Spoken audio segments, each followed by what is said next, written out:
je pense 5 minutes, 6 minutes maximum. Et donc, je voudrais offrir un bref témoignage sur le processus de création du documentaire L'excursion pour une ville aveugle. Et pour ça, je me permets de faire savoir à vous qu'au Brésil, nous avons des cours de formation pratique en art du spectacle à l'université. Et le documentaire est résultat de la collaboration entre un étudiant de licence en mise en scène, Davi Arteac, et un étudiant de doctorat en art du spectacle, Carlos Ferreira. Au début, l'idée a été seulement d'enregistrer les résultats d'un laboratoire de recherche pratique en art du spectacle. Mais l'enregistrement lui-même a tourné dans un objet d'art aussi, comme vous aujourd'hui. Et la question que je me pose est pourquoi cette idée d'enregistrement, qui doit être un document, une source de recherche, s'est transformée en un objet d'art? Parce que je pense que le documentaire est aussi un autre objet d'art. Je peux répondre par dire que c'est parce que l'étudiant qui a enregistré Davi, il est aussi un artiste. Il a un point de vue artistique sur le thème. Mais pour moi, ce n'est pas seulement ça. Il y a plus. Dans mon avis, il y a une puissance inhérente aux actions du spectacle La Ville aveugle.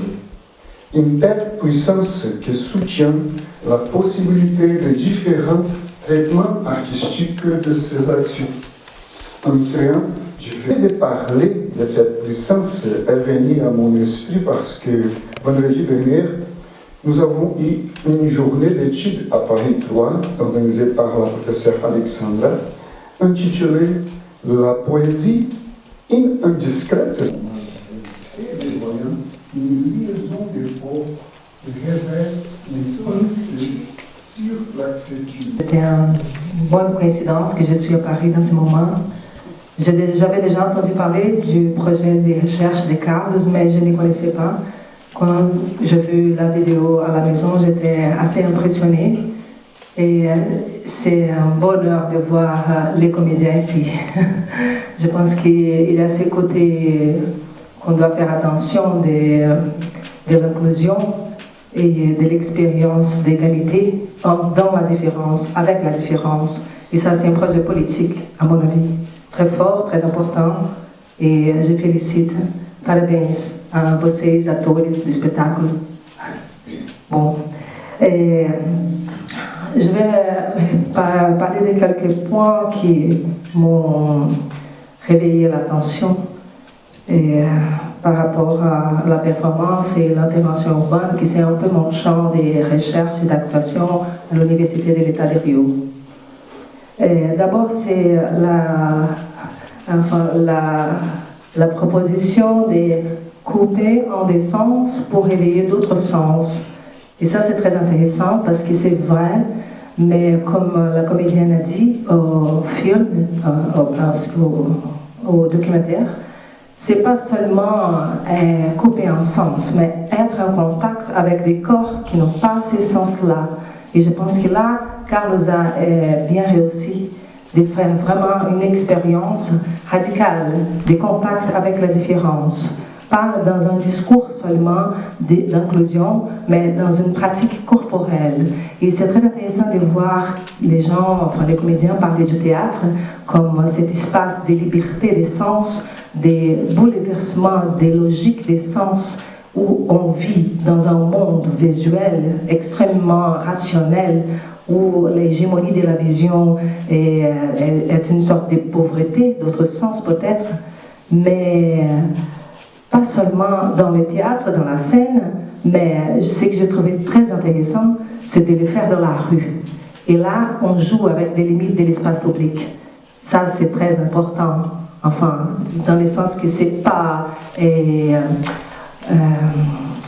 une expérience pour l'autre voir, mais une expérience à faire dans la subtilité de l'espace et avec d'autres sens. Mais c'est drôle, je trouvais intéressant quand vous dites que c'est un public. Je ne sais pas. Je pense que ça, c'est une question. Enfin, les limites du public, de l'autre comme public, comme participant, et j'ai trouvé très riche. Mais je pense que vous allez un peu vite pour dire que c'est un public.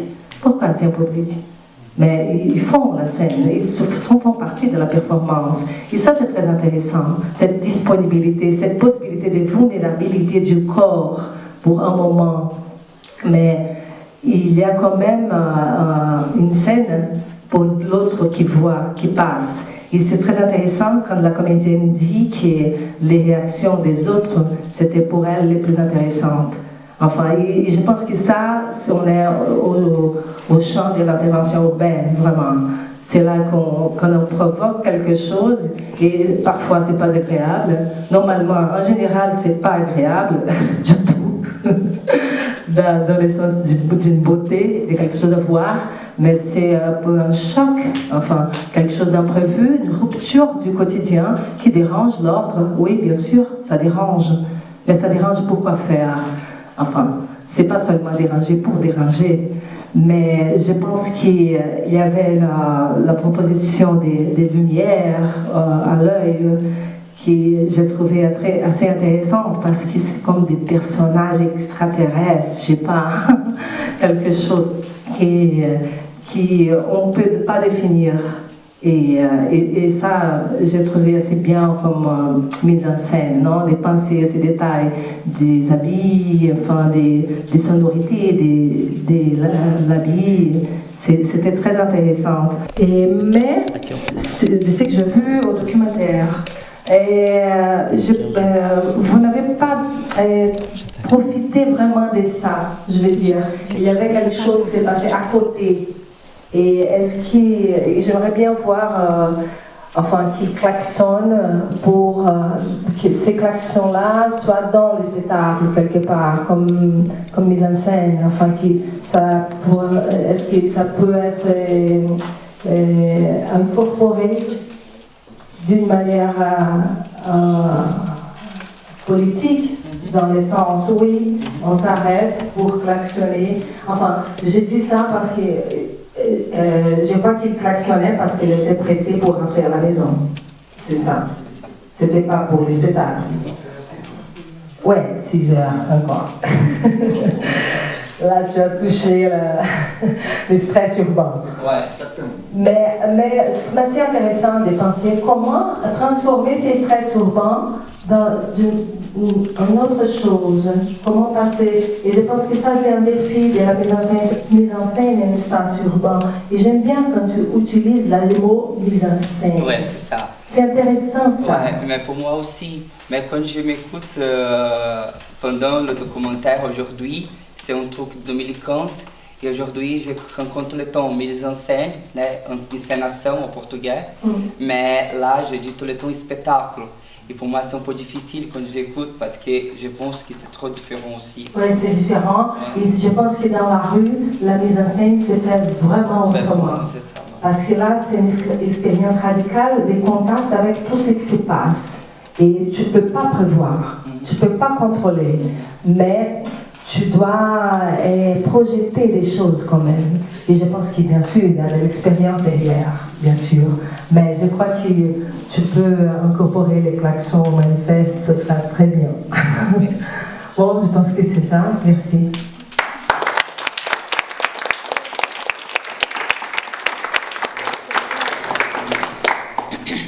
Merci. Je ne sais pas très bien ce que je dois dire. Parce que quand Carlos m'a demandé de venir, je lui ai dit oui, je veux bien réagir. Donc si vous me permettez, je vais réagir.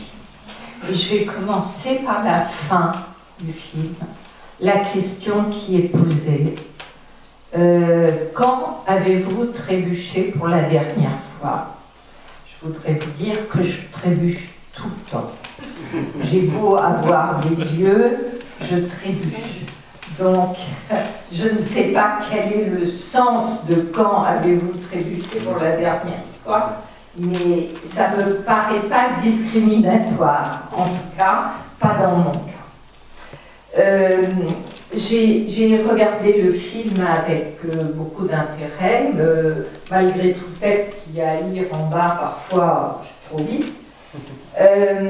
Je voudrais dire d'abord que l'entrée des membres du groupe m'a beaucoup émue.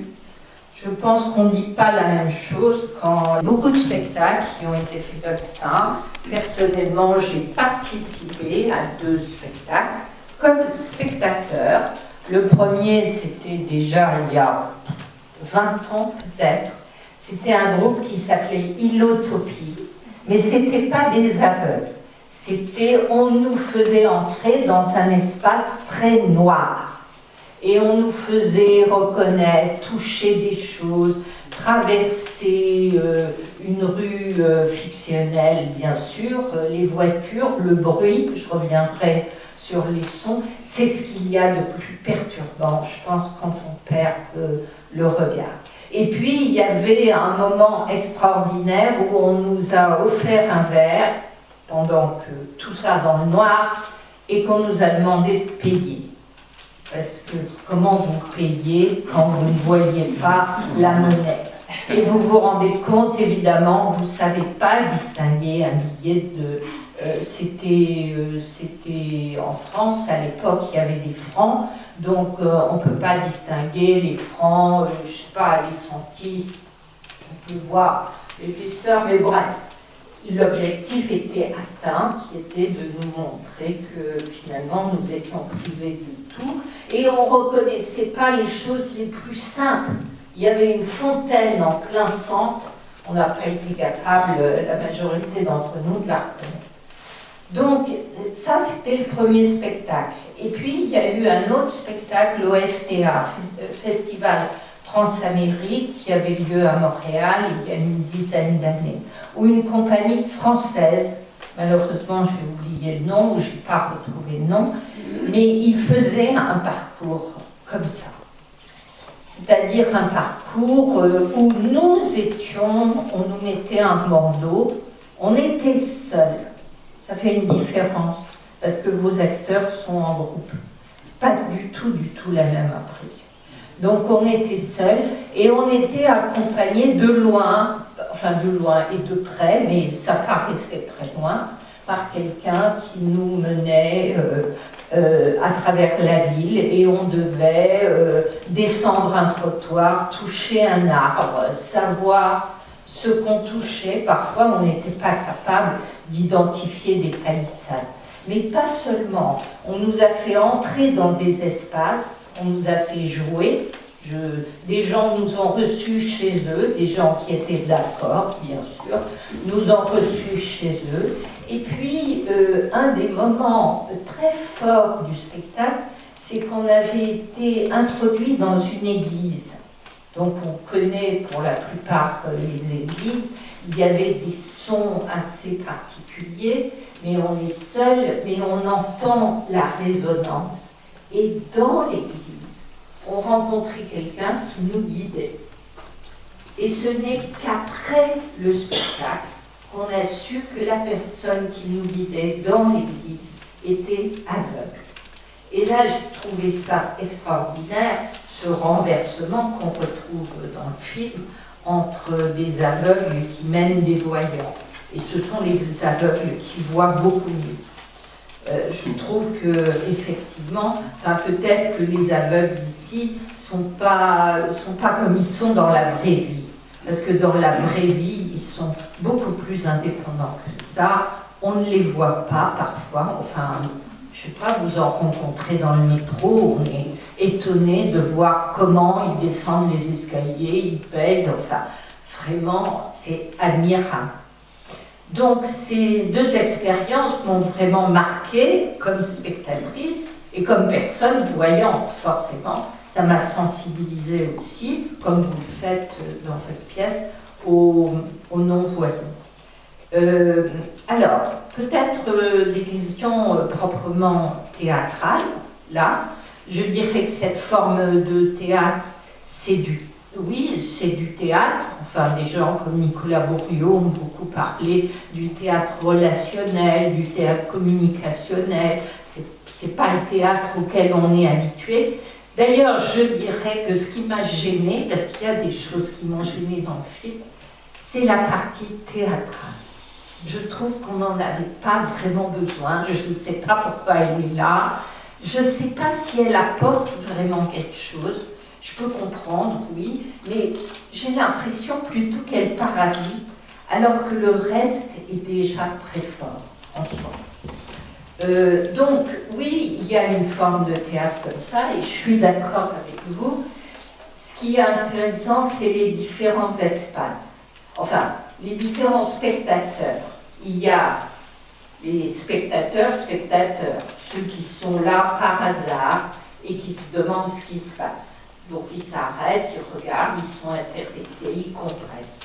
Et puis il y a les spectateurs-acteurs, parce qu'eux aussi sont spectateurs. On les fait participer à l'acte. Et puis il y a bien sûr les aveugles qui nous mènent, qui sont aussi spectateurs de notre maladresse. Et ça, c'est un des premiers points. Il y a différents niveaux, donc quand on les voit, peut-être que ce n'était pas assez mis en valeur dans le film, quand ces différents espaces s'enrichissent l'un l'autre, forcément. La deuxième chose que je voudrais dire, c'est que l'absence de regard qui développe les sens, l'écoute et tout ça, ce à quoi elle nous sensibilise surtout, c'est à nos propres corps. C'est-à-dire que le corps de l'autre, le corps handicapé de l'autre, parce qu'on passe son temps à se dire « ouf, heureusement que ça ne dure pas », parce que c'est juste temporaire. Dans l'une des pièces que je vous indiquais, à la fin de la pièce, il nous fallait une demi-heure pour récupérer nos sens, pour revenir au réel. Donc, on est très content que ça s'arrête et on fait l'expérience volontiers parce que ça ne dure pas. Mais les autres, ça dure. Donc ça aussi, il ne faut pas négliger ce fait. Donc, quand on fait ces expériences, on est sensibilisé à nos corps. Enfin, ça nous renvoie à notre propre vulnérabilité. Voilà. À la vulnérabilité de l'autre et à la nôtre aussi. Parce que dans les corps vulnérables, c'est nous qu'on reconnaît et bien sûr, ça nous rassure sur nous-mêmes. Donc il y a ce travail forcément qui a lieu pendant le spectacle. Alors, le point intéressant aussi du film, c'est que, enfin de la pièce, c'est qu'elle nous sort de nos corps normés, parce qu'on a dans l'œil, on a une certaine vision de ce que doit être un corps. Hein, autant que possible, et nous sortons, ça nous sort des corps habituels, des corps normés. Donc ça nous déplace et ça nous renvoie effectivement à nous-mêmes. Qu'est-ce que je pourrais dire d'autre? Oui, les sons. Alors, j'ai été très dérangée par les sons, parce qu'ils étaient très forts. Et aussi parce que j'ai eu l'impression que les spectateurs n'en faisaient rien. Enfin, que les acteurs n'en faisaient rien. Ils peuvent rien en faire, mais ils sont en sécurité sur leur trottoir. Alors que quand ils traversent la rue, comme ça nous est arrivé de le faire, c'est plus ennuyeux parce que les sons deviennent des réalités et de véritables dangers. Par contre, ce que je me suis dit, c'est que la force, l'intensité du son, c'était probablement proportionnel à la disparition de la vision. Comme on sait que au moins 75%, enfin, je ne sais pas quel est le pourcentage exact, mais 75% de notre vision, de notre information passe par la vision. Soudain, le son très fort compensait l'absence de vision. Mais ils étaient vraiment très dérangeants et très forts. Voilà. Je crois que j'ai fait le tour. Oui, un autre point, c'est peut-être que des expériences comme ça, je parlais de la vulnérabilité du corps, de la fragilité du corps, ça nous fait penser évidemment à nos limites, enfin oui, à jusqu'où on peut aller et ce qu'on peut faire. Jérôme Bell, que certains d'entre vous connaissent forcément, a fait un spectacle qui est très dérangeant aussi, autrement dérangeant, qui s'appelle Théâtre handicapé, un des quatre, où il a fait jouer des personnes handicapées, handicapées mentales, qui sont des acteurs professionnels. Et nous mettre dans la position de ceux qui regardent, c'est très dérangeant, parce que ça nous place dans la position de voyeurs.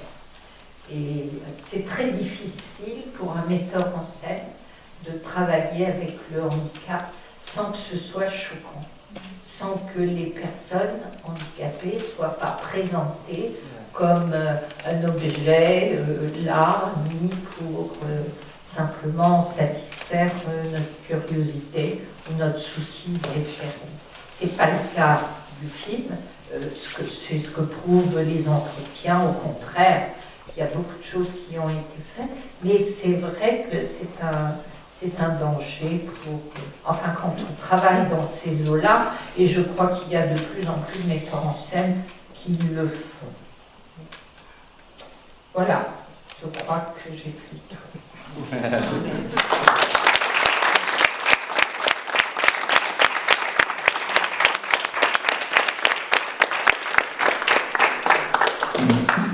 Donc je passe la parole au public s'il y a des questions, etc. Mais je voudrais aussi, il y a une certaine cause. Moi? S'il